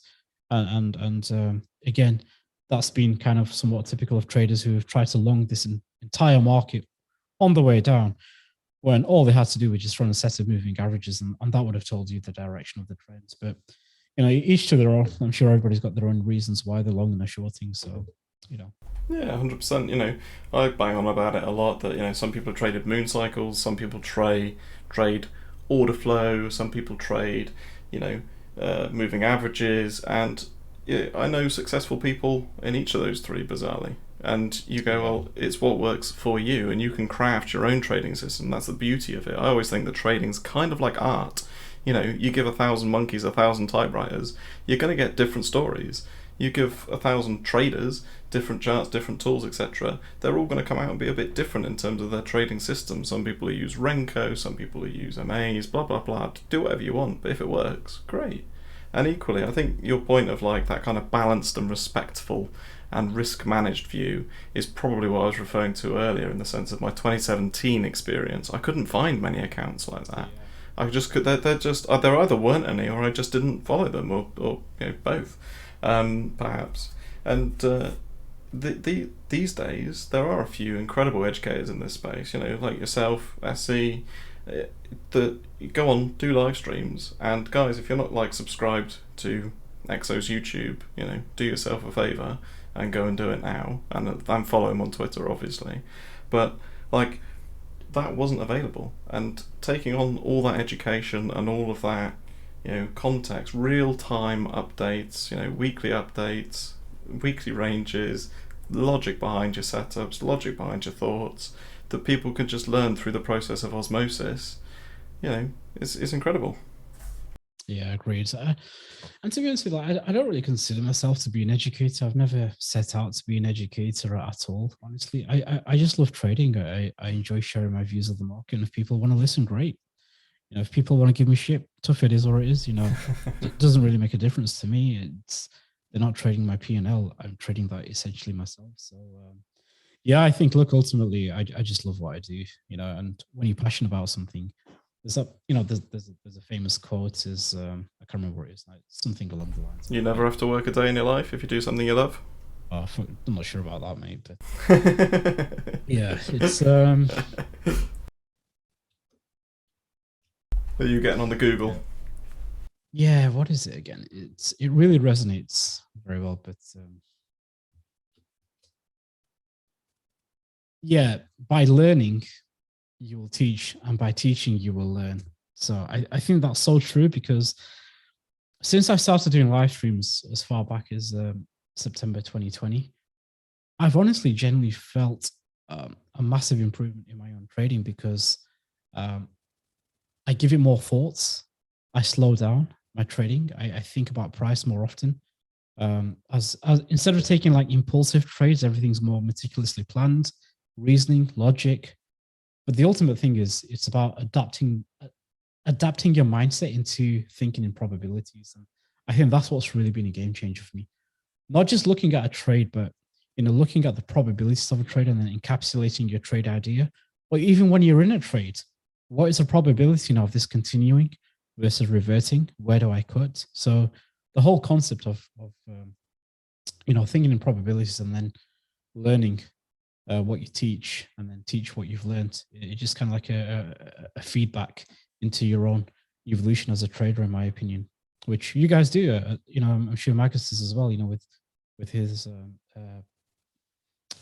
order flow knowledge that he shares, it consolidates everything that he's learned over time. So, and like you say, that kind of process of teaching, you do sometimes end up questioning yourself, or I, for example, would say, is this something that I want to share in the group? And this trade that I'm taking, do I want to share that in the group? And if the answer is no, it's probably because something in me is telling me to gamble in some way, shape, or form. Because you can't explain it, and that's not that I do that very often, but you kind of get the point.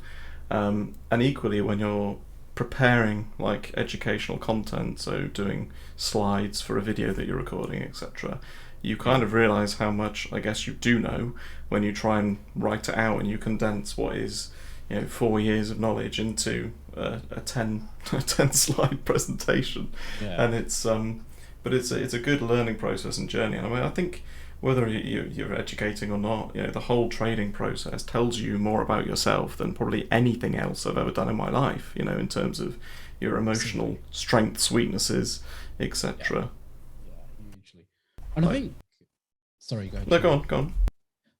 Like, I think, in all honesty, people can write as many articles as they like.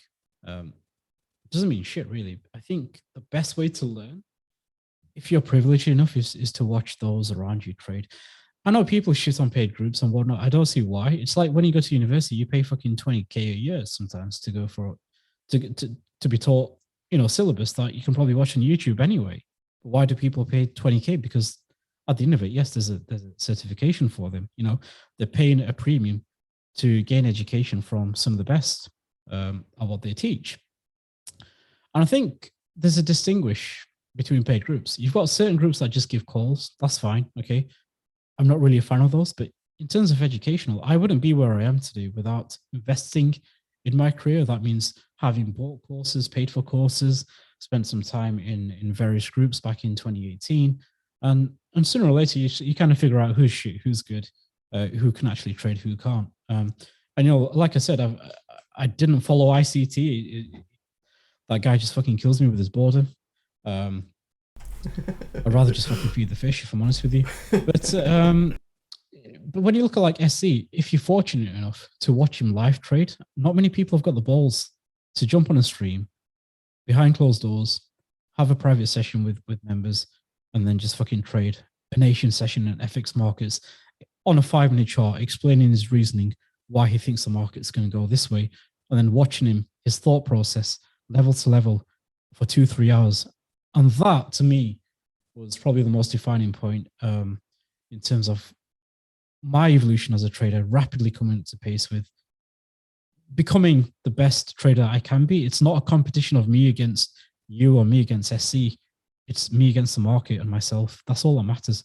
Fuck what everybody else is doing. It's you against yourself in the market. That's all that matters. Yeah, it makes sense. I mean, I learned as part of a group when I sort of took the transition from 2017-18 of, degenerate gambler to actually, I don't want this to happen again. I want to develop a system. I want to, quote unquote master the markets, which is basically impossible because it's constantly evolving. And like you said earlier, you need to adapt and change with the times, right? But yeah, I joined a group.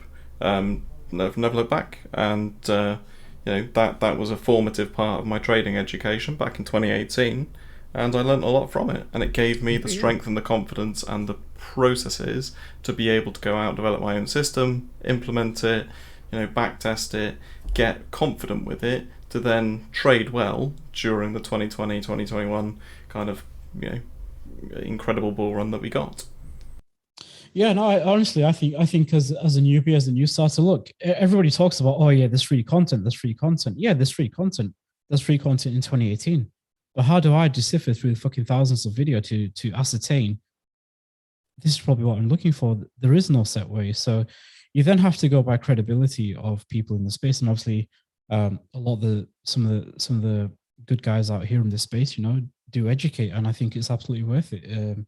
It kind of helps speed up the process. It eliminates you from making many mistakes that I probably made when I first started out. And like I said, I probably wouldn't be where I am today if I took the journey alone and just read books, read charts, watch free YouTube videos.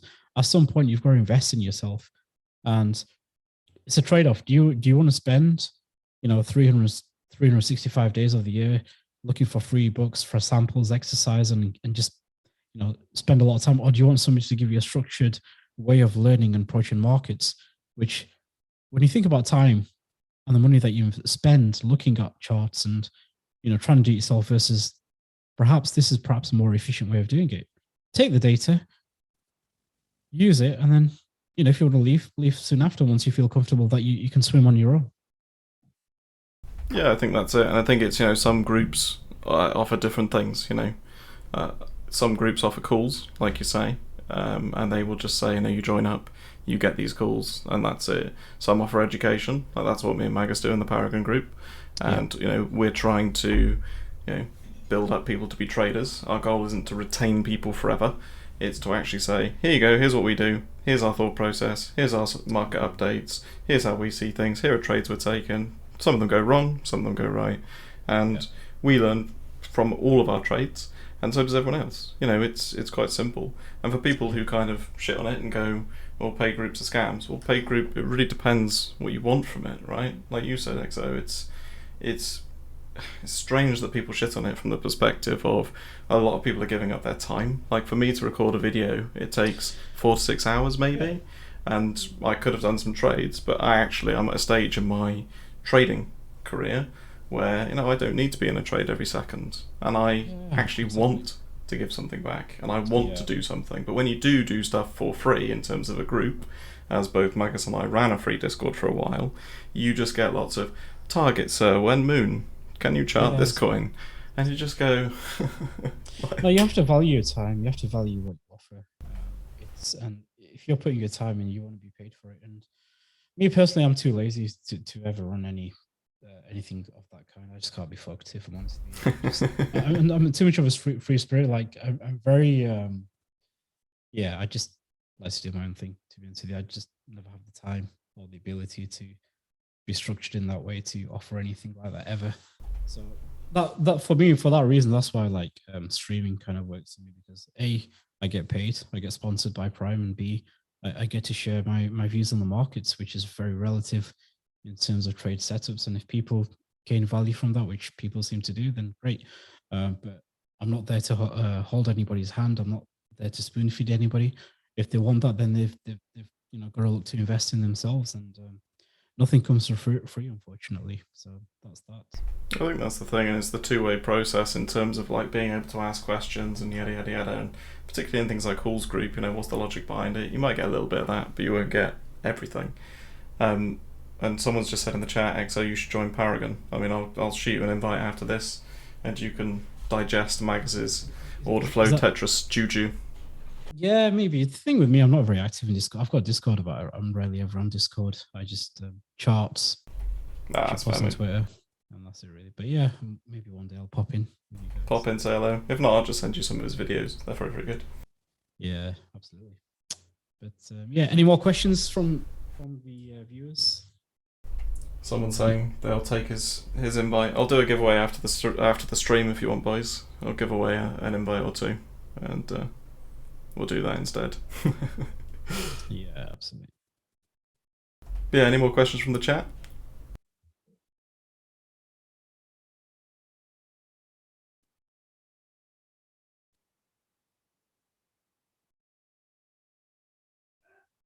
Oh, ProShares Bitcoin. Yeah. Yeah, it's just another bullshit ETF. Don't mince your words there, mate. What's the most you made out of one trade? Most I made out of one trade.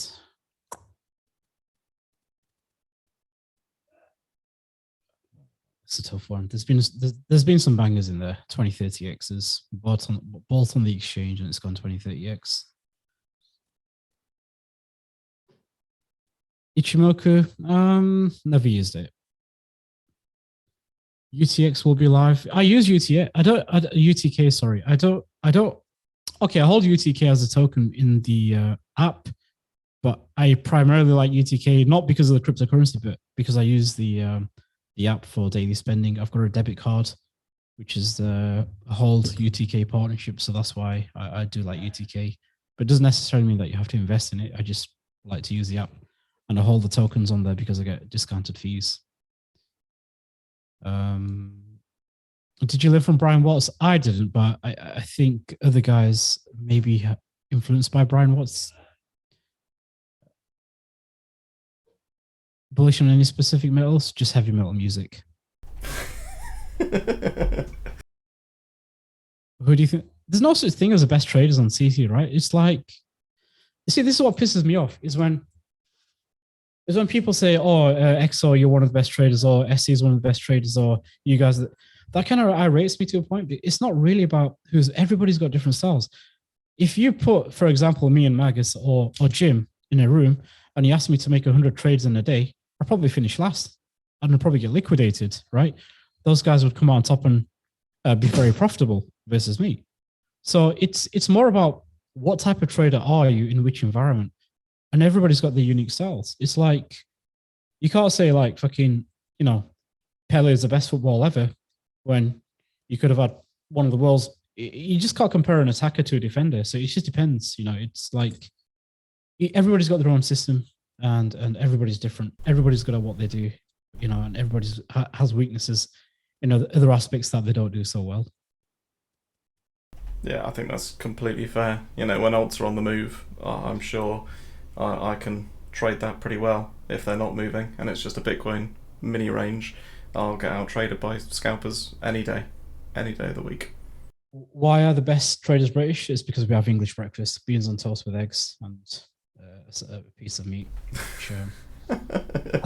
Which often gets a lot of shit. Oh, you lot have beans on toast. What kind of fucking meal is beans on toast? Yeah, maybe that's it. Beans are the secret to being a good trader. Imagine this. A lot of protein and iron in beans, God. Yeah, this stream. Great power.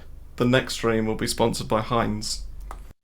Messi or Ronaldo? Ronaldo, because I'm a United fan, but I think Messi, you saw him go to PSG. Messi was great in Barcelona and a good team, but I think you see Messi at PSG doesn't turn his heads as much. Ronaldo, in a very shit team, still scores good goals. Carried United, so there you go.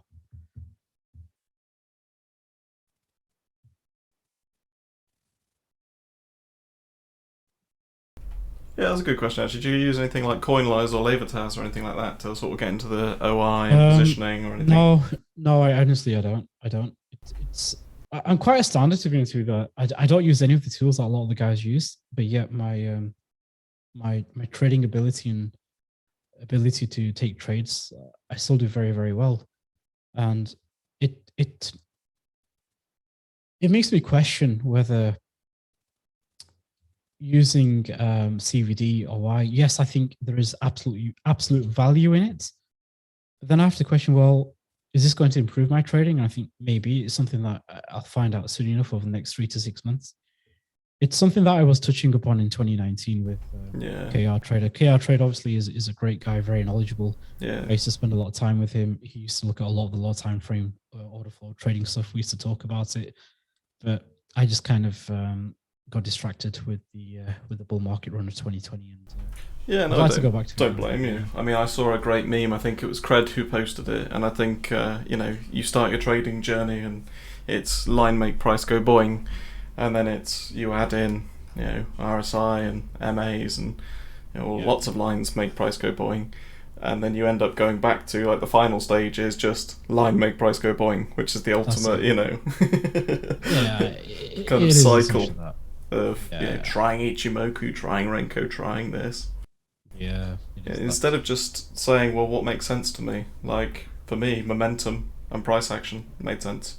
SR, beta from altcoins, jump on the highest beta, fastest alt out of the gates, so to speak, when Bitcoin's bottomed, and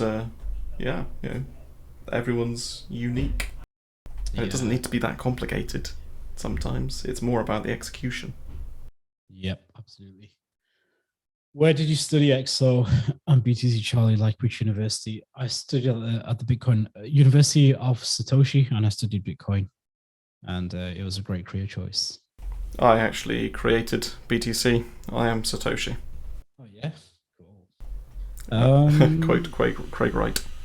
Yeah, Craig Wright. Or a ledge. That was probably one of the highlights of 2017 was the Bitcoin cash fork shit thing that everybody got. If they held BTC, you get equivalent amount of BCC, was it? I can't remember. It was good though. It was good fun.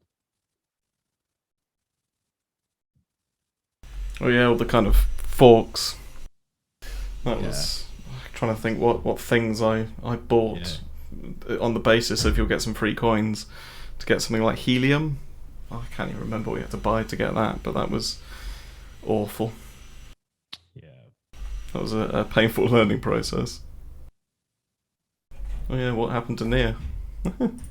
Charlie, do one thing. I think if you go back to Bitcoin again, and if you disrupt the line chart, I think that just looks horrific. I think people don't pay as much attention to the line chart as it deserves. On a weekly perspective, even on the monthly perspective, it just looks horrific. Like, where do you start with that? Why would you buy this here?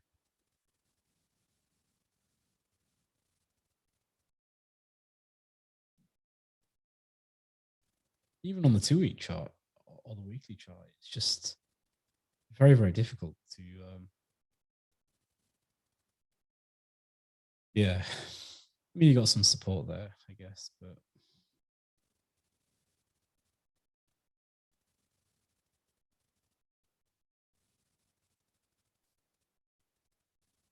It's kind of like the classic all-time high retest, which everyone bangs on about, which I can't get behind, to be honest. Yeah. Grant Stephenson, do you think the relief rally is still in the... Yeah, I do. I think, look, even if it goes back to 17, 16, I think we gravitate towards 24, 25s maybe. And after that, again, it's okay saying I think price is going to go down, but I have to be open-minded enough to say, okay, how am I going to trade it? That's the key thing. Saying is one thing, but trading is another thing. It's not where would you buy, it's when am I buying, and I'll buy when I believe forward-looking data is suggestive that the worst is over. You ever use Renko or Point? I've played with Renko and the whole MA, but I've never really traded off it. Yeah, 28 to 30K back to 15 would be beautiful. Yeah, I think Joshonomics, again, this is why I love Josh. He just fucking says it how it is. The trad world has just begun to fall apart, but everybody wants to get bullish on crypto. I think that sums it up. Do you think there's a scenario where that actually plays out? No, not at all. Never. Because why would it? What value does Bitcoin give you? It's not a value stock. It's an inflation hedge. But it's a high beta asset. It's a high beta asset. I know. But here's my point. What value does Bitcoin give you? What if you hold Bitcoin? What does it yield? Nothing. So why are large players incentivized to hold it? It doesn't produce anything. It doesn't give you anything. It doesn't give you any value. It's not gold. It can't be sold as a material, right? At least gold has a usage. Silver has a usage. But what usage does Bitcoin have? When you want to cash it out, you can't buy goods from the store because that gets converted into fiat and settled on the transaction. So nobody's accepting payments explicitly in Bitcoin. And even when platforms like PayPal claim to do so, well, that gets converted into cash and settled into their accounts. Yeah, true. They don't take on the risk. Hedge against the Burr machine. And I think that's it. I mean, Raoul Pal banged on about the narrative of Bitcoin is a hedge against inflation. Well, inflation is at record highs across, over the last 30, 40 years. It's at record high. So where's this so-called hedge against inflation? Where is it? I don't see it.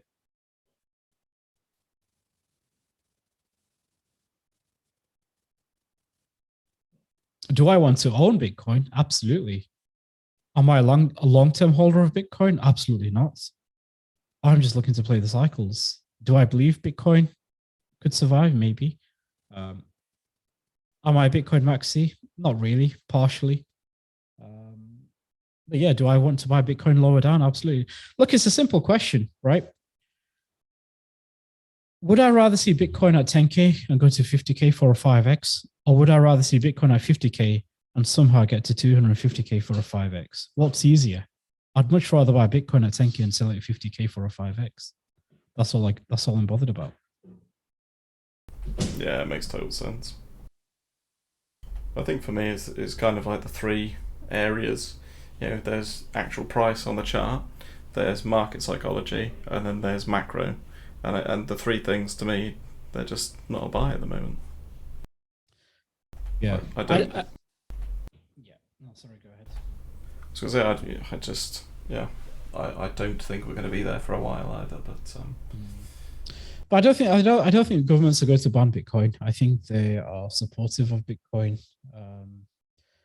That's a good question then. Do you think regulation is going to be good for the space, assuming that it comes? I do, yeah, I do. I do think regulation is going to be good for the space because you've got large funds sat on the sidelines who want exposure to Bitcoin, but it's like, how do you hold it? Where do you store it? What's the risk associated to it?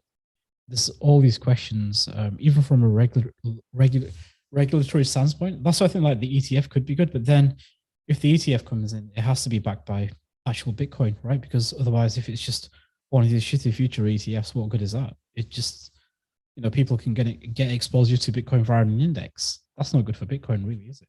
To be honest with you. No. So it's about a true ETF, which is backed by underlying Bitcoin, digital, physical. Yeah, I know what you mean. Quote unquote physically settled, as in actual spot BTC, as opposed to some form of derivative. Yeah. So for that reason, I think if it was going to be banned, it would have been banned by now. I think regulation is good for the space. I think they're going to come hard on stable coins. Yeah. I don't think they're going to ban stable coins. I think they want to regulate stable coins, which is good. And then I think after that comes DeFi. What's a security? What isn't a security? Like, why are certain yield farming strategies allowed to yield or offer 20, 30, 40%? Surely that's a high risk fucking Ponzi. It is. So I think a lot of that is going to come clamping down onto the DeFi space. NFTs, I think, will be safe. PFP and profile pictures and all that shit will be fine. I think NFTs in the space of like artists, music, art, videos, all that will be fine as well. And I think there's a place for NFTs in the wider part of society. But again, like I said, I just don't buy into the shit that why does it need an underlying shitcoin? It doesn't. So, it's from a tech perspective, I'm bullish. From an altcoin perspective, not really, unless it adds real value. Yeah, it makes sense. I mean, you hit on the point earlier of why does Project X need a coin? 80% of them, you would say, they don't, aside from it's easy to raise capital. Yeah. It's literally... Yeah, so let's see what Bitcoin's doing. Can we have a trade setup, Charlie, before we go? Before we call it wraps? You're going to give me a trade setup that I can trade today? What would it be and what would it look like? Put you in the spot. Unlikely, mate. Buy spot, hold it to 100k. That's it. To be honest with you, I've not really looked at it this morning. I looked at alts, and Actually, Lux was the one that I wanted. Would have jumped on board. He says in hindsight, as a hindsight LARP trader, but yeah, it's I wasn't trading because I'm coming onto the stream with yourself. yeah, that's not a bad 15-minute range there. If you just take the highs from 9 o'clock last night, right? Just the left peak, yeah, the left hand side. Those highs, just see that swing high there at around about 8 o'clock on the 20th. Yeah, I generally use a wick on the lower time frames. See that first wick poking its head out. Yeah, somewhere along there, and then the range low for me would be the down candle at the one above. Yeah, just yeah, that's it. That'd be my range. That'd probably look to trade if I was ish. But that's also confluent with the previous all-time high level, I guess, where that low came in. Yeah, that's close enough to the previous. Let's meme a trade. There you go. There we go. Good 4-hour trade there. Happy days. Easy as bees. Trading is simple. Yeah, if you look at the RSI, that's trending down. I'm sure the oscillators are trending down. So pressure is maybe to the downside. Maybe we'll get a third drive higher, deviate above the level, get back inside. I'd short it down to 19s. Yeah, you did have a nice div, but yeah, obviously we were on stream. Absolutely. But no, it's been good, Charlie. I think that's it, really. It's been good to chill out with you guys. Yeah, no, thank you so much for coming on, mate. And once again, everybody, please follow him, because I'm sure you're all following him anyway. But yeah, your insights are incredibly valuable. Have helped me a lot in my journey. And thank you for taking the time to come on. No, thank you for having me on, mate. Cheers. Yeah, cheers, mate. So to everyone asking, there will be this stream available on YouTube if you missed the first bit, and on Twitch. I'll publish it just after this, and I'll do a giveaway on my Twitter account, so just jump on there. And yeah, thank you all for coming, and thank you XO for sharing your knowledge. Thank you very much, mate. Cheers. Cheers, everyone.